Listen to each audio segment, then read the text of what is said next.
होता है इसका अर्थ? कम्युनिकेशन का अर्थ है बातचीत। जब दो या दो से अधिक व्यक्ति एक दूसरे से अपने विचारों को साझा करते हैं, उनके साथ बातचीत करते हैं, इस प्रक्रिया को क्या कहते हैं? संवाद। यह लैटिन भाषा के शब्द कम्युनिकेयर से लिया गया है।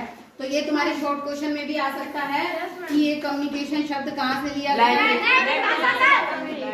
यह दोहरी प्रक्रिया है। दोहरी प्रक्रिया का मतलब क्या होता है कि इसमें कम से कम दो व्यक्तियों का होना बहुत जरूरी है। एक तो बोलने वाला और दूसरा क्या? सुनने वाला। अब ये संवाद के प्रकार, संवाद कितने प्रकार का होता है? दो। कौन से? वर्बल और नॉन वर्बल। कौन कौन सा? वर्बल और नॉन वर्बल। अब वर्बल कौन सा होता है? ऐसी बातचीत जिसमें हम शब्दों का प्रयोग करके बातचीत करते हैं, उसको हम क्या कहते हैं? Verbal communication. क्या कहते हैं? Verbal communication. ये भी दो प्रकार का होता है वर्बल कम्युनिकेशन, लिखित और मौखिक। लिखित और मौखिक। कौन सा होता है? लिखित और मौखिक। लिखित और मौखिक।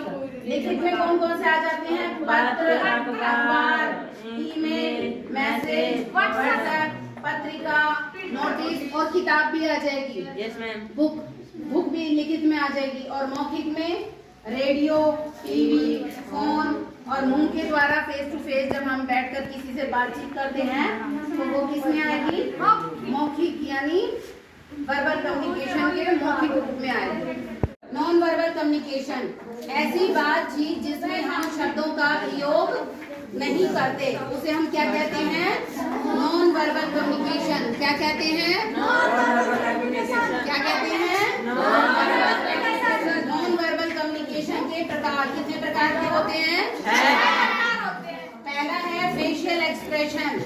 चेहरे के हाव भाव द्वारा की जाने वाली बातचीत को हम क्या कहते हैं? Facial expression.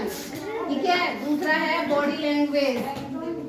हाथों के इशारों द्वारा की जाने वाली बातचीत को हम क्या कहते हैं?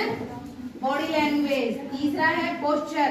शरीर की आकृति द्वारा की जाने वाली बातचीत को हम क्या कहते हैं? पोस्चर।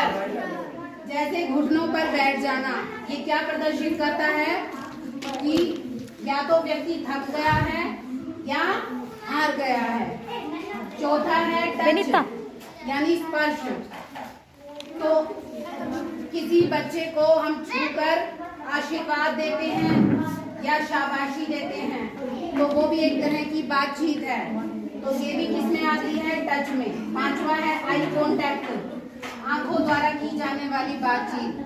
हम हैरानी, अगर हम कुछ ऐसा देख लेते हैं जिससे हमें हैरानी हो तो हमारी आंखें फैल जाती हैं। दुख में हमारी आंखें नम हो जाती हैं, तो इनसे भी हम एक तरह की बातचीत करते हैं। छठा नंबर है पैरा लैंग्वेज। आवाज को तेज या धीमा करके भी हम अपनी बातचीत कर सकती हैं। तो ये सारे किसके?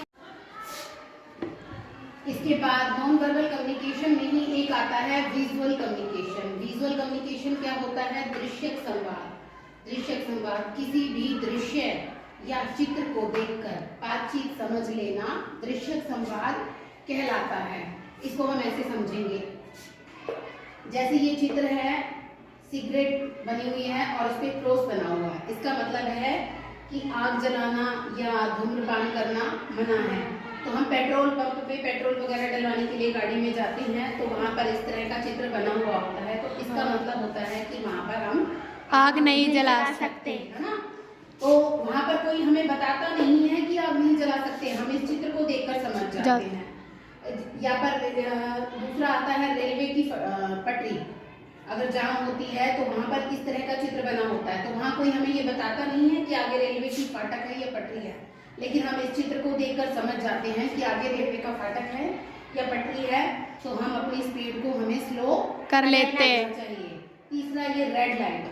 तो रेड लाइट में जैसे कि अगर रेड लाइट रेड है तो इसका मतलब है हमें रुक जाना है, ग्रीन है तो चलना है, और येलो है तो कंटिन्यू लगातार चलते रहो। तो इन रेड लाइट्स के सिग्नल को देखकर हम अपने आप अंदाजा लगा लेते हैं कि इसका क्या अर्थ है। ये बताने के लिए कोई भी वहाँ पर खड़ा नहीं होता। नंबर 4, अगर हमें वॉशरूम यूज करना है तो वहाँ पर या तो लेडीज या जेंट्स का चित्र बना होता है या फिर ही और शी लिखा होता है, जिससे हमें देखकर पता चल जाता है कि ये लेडीज टॉयलेट है या जेंट्स टॉयलेट है। वहाँ पर कोई बताने के लिए खड़ा नहीं होता।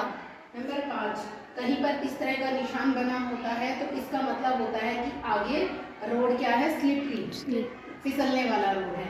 तो इस निशान को देखते ही हम समझ जाते हैं कि हमें अपनी स्पीड स्लो करनी है, अदरवाइज हम फिसल जाएंगे।